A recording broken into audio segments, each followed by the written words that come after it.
The network of Ley Hunters moot in May 2024 was held at High Bickington in Devon, after which we had a field trip visiting a number of the sites in Devon investigated by Mark Herbert, including several churches with Mary Magdalene dedications on a pentacle and enclosing circle.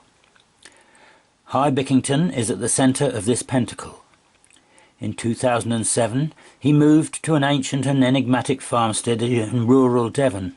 Among many discoveries he brought to light that his 17th century home was built on the remains of an early Templar mansion, once home to 6 descents of a medieval dynasty since AD 1360, Callard of Callard. He also uncovered that his property sits at the hub of 3 powerful local leys, as well as a keen national Templar alignment and a world solstice axis from the Holy Land. The pentacle is the form the planet Venus describes in the sky, and the Knights Templar referred to Mary Magdalene as Venus. We began at Winkley, which has 2 Norman motte and bailey castles. One is Court Castle, part of which has now been incorporated into the gardens of nearby Winkley Court. During the 18th century, a brick-built banqueting hall was erected on the summit of the motte. The other is Croft Castle, and the Jubilee Village Hall was built in 1935 within the monument. Fore Street, 50 degrees east of North, is on a summer solstice ley, and both castles are on it. Sir Simon of Winkley reputedly fought a dragon or wyvern, and it finished up eating him. The remains of his shield are in the church, which has dragon carvings on the tower. These pictures are from Tony Charlton.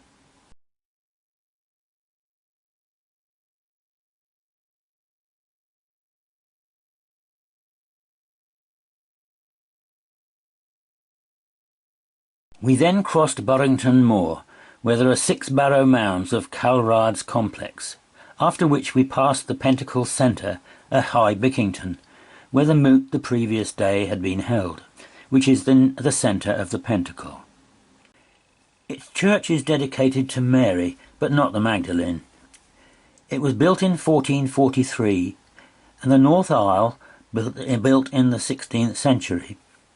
It's suspected that the church is built on a pre-Norman Christian burial ground, the clues being the deviation of an old lane from Chipley to the moor, which doglegs past the building, and the circular raised churchyard, which may even indicate prehistoric origins. We continued on to Atherington, very close to the centre, where there is another church dedicated to Mary, but again not the Magdalene. The church was begun about 1202 by the de Willington family for the monks of Tewkesbury Abbey. The highlight of St Mary's Church is the superb north aisle screen, which remarkably retains its rood loft, a superb piece of medieval craftsmanship. In 1561, Elizabeth I ordered that all rood lofts be destroyed in churches throughout the realm. Taddyport was the next place we stopped, where there is a Mary Magdalene chantry chapel which served the Torridge leper fields. This is one of the lower points on the Pentacle.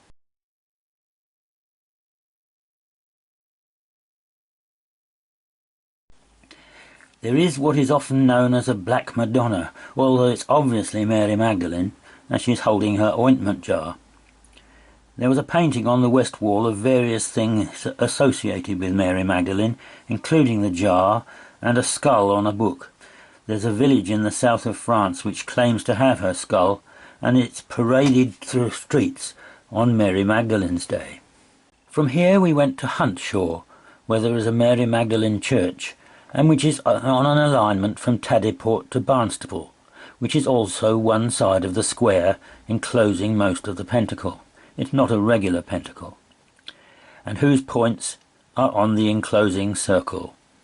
The Church of St Mary Magdalene, Huntshaw, is believed to have been built in the early 14th century. The chancel is now the earliest part of the church, with a window of around 1300. The building was much reconstructed in the 15th century, and it was substantially restored in 1862. The church has a mark on the wall like two letter V's opposite each other, of exactly the same proportions as the pentacle, so that it matches when one is put on top of the other. Croyd, the next place passed through, has the most recent Magdalene church here, being 19th century, and there doesn't seem to have been an earlier church on the site. Therefore, its position on an alignment with Barnstaple and South Molton, two of the pentacle points, is a significant case of subconscious sighting. This alignment is also one of the sides of the enclosing square. St Mary Magdalene Church, Croyd, was opened on the 22nd of July 1874. It was intended as a mission church to assist those parishioners unable to travel comfortably to the parish church in Georgeham. Instow is John's holy place.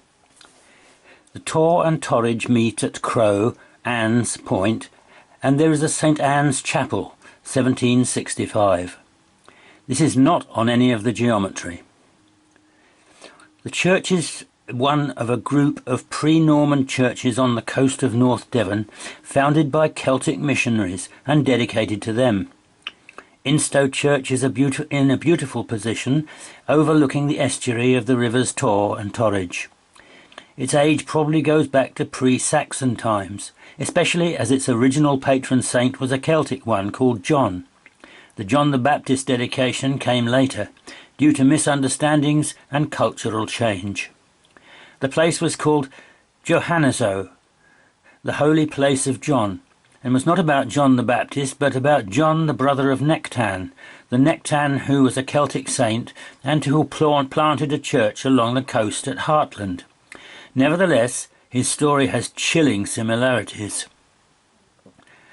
In a certain town next to the river Torridge rests the blessed martyr John, who was beheaded on one side of the river.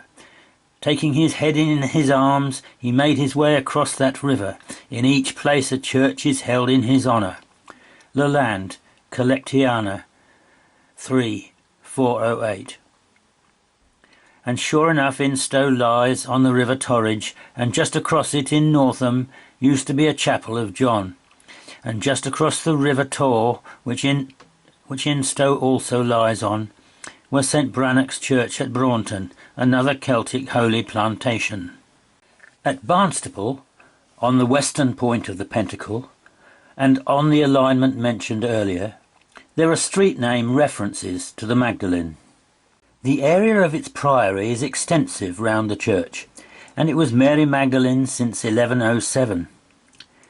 Barnstaple Priory was of the Cluniac order. It was dedicated to St Mary Magdalene. It was situated on land outside the town walls, stretching from the north gate to the east gate, with the River Yeo forming its northern boundary. Today the church is dedicated to St Peter and St Mary Magdalene, two people who may not have been friends. We went on from here to climb Holdstone Down. George King of the Aetherius Society had an experience of Jesus here, who said he came from Venus and that this mountain was holy. This was on Mary Magdalene's Day, 23rd of July 1958, and there is a cairn on the hill commemorating this. We continued from here to Sisters Fountain, Countersbury Hill, traditionally a place where Joseph of Arimathea, possibly with the young Jesus, landed to obtain water.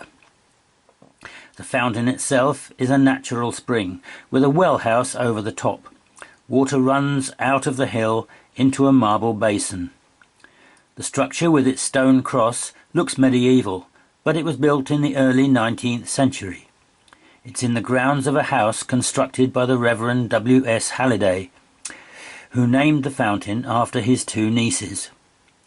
Its religious appearance alludes to an older legend about Joseph of Arimathea. According to folklore, Joseph landed on the beach below with his nephew Jesus on their voyage to Glastonbury. Joseph struck his staff on the ground and water gushed forth. Then on to Chalacombe, the zenith of the Pentacle, where there is a pub called the Black Venus. It is not known what was there before the pub, or what gave it this name, though there was a megalith called the Longstone somewhere nearby. The pub's sign is of a black sheep, and it was suggested that the Venus name, along with the title Tower of the Flock, could be something to do with it.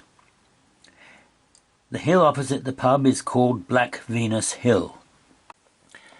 The next place visited was South Molton, the eastern point of the Pentacle, which has a church opposite the town hall dedicated to Mary Magdalene and St. Anne since 1150.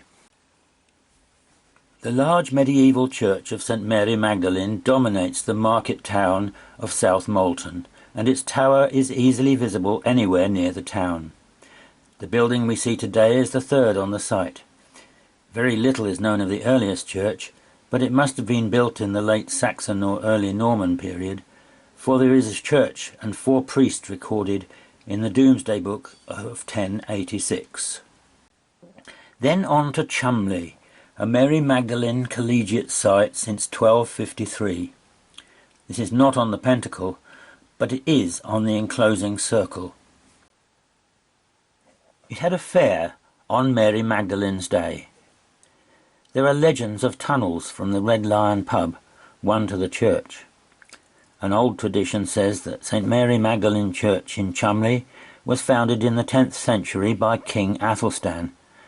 However, there is no contemporary evidence for this tradition, which first appeared in a 13th century charter.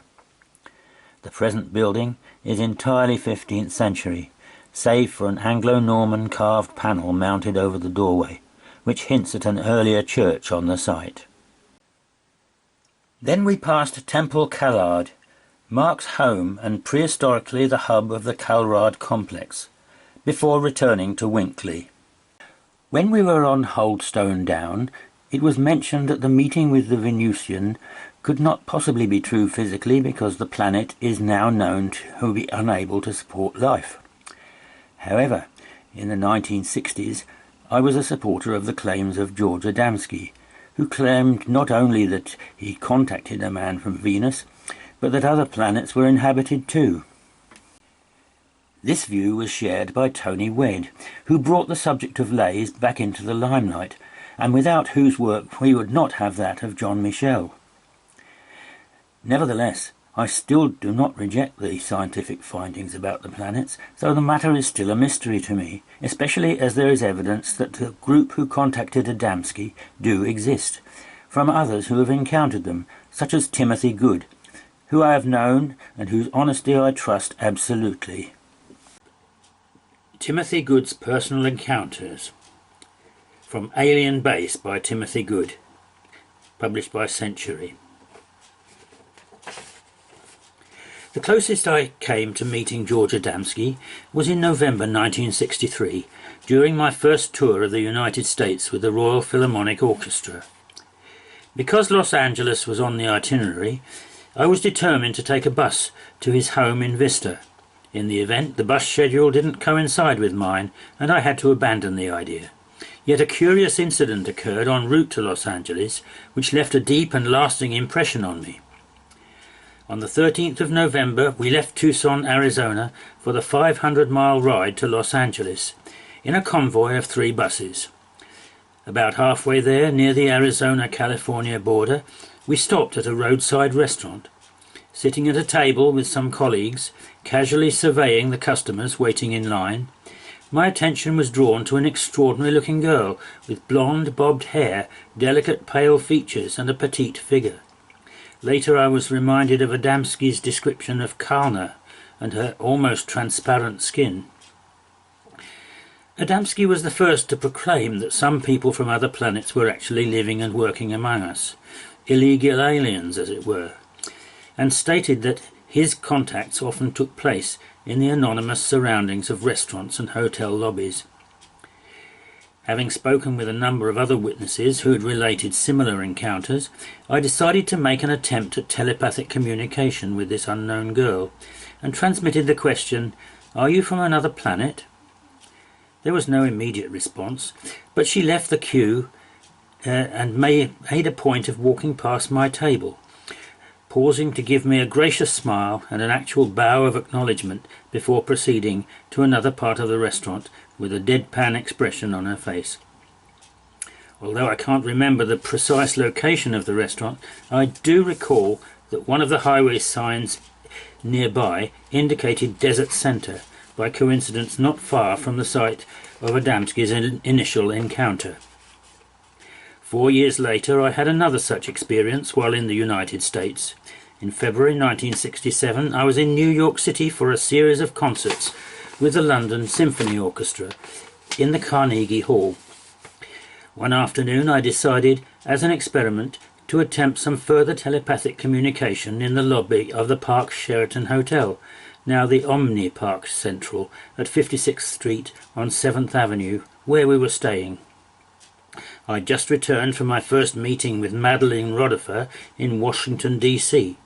Madeline had told me that she had encounters with the space people, and that these most often took place in public places. I resolved to try and settle the matter once and for all. Settling back on a sofa in the lobby, I transmitted a telepathic request, which went something like this: "If any of you people from elsewhere are in New York vicinity, please come and sit down right next to me and prove it." New York is, of course, a busy city, and a hotel lobby seems the most incongruous of venues to conduct such an experiment. Many people, a few of them strange if terrestrial, came and went during the ensuing half hour or so. Suddenly a man entered the lobby whose demeanour put me on alert.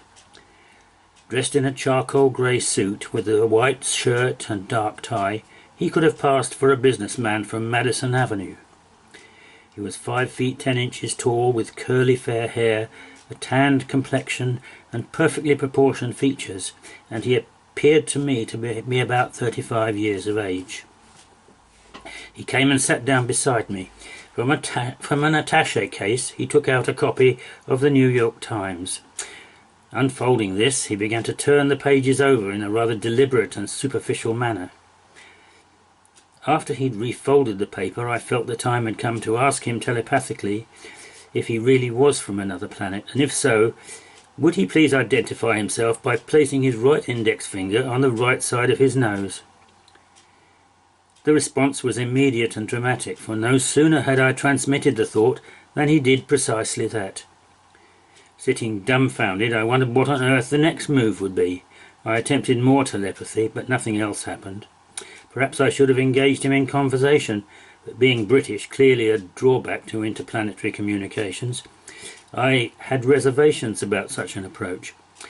Also, I felt that if my expectations were well founded, it should be he and not I who should initiate any such conversation. We both sat silently for a few minutes. Then he stood up, walked over to some display windows behind and to my right, about 15 feet away.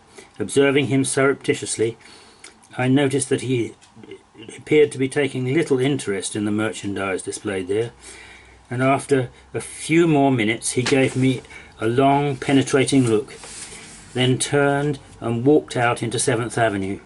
I never saw him again. Of course, it can logically be argued that this experience, like the one in 1963, was coincidental. Telepathy often is commonplace, as people who pick up unspoken thoughts of a companion often know. For instance, Dr. Dennis Ross, a physicist at Iowa State University, told me that he and his brother had communicated telepathically with one another until the age of 12. Perhaps then this man in New York was merely a receptive mortal who picked up my thoughts and responded accordingly. I'm the first to accept the plausibility of this hypothesis, yet there was something oddly distinctive about him which I cannot erase. As far as I'm concerned, the experiment was a success. It's not the sort of experiment that would meet with the approval of radio astronomers. I believe that it was intended as a personal proof and encouragement for me.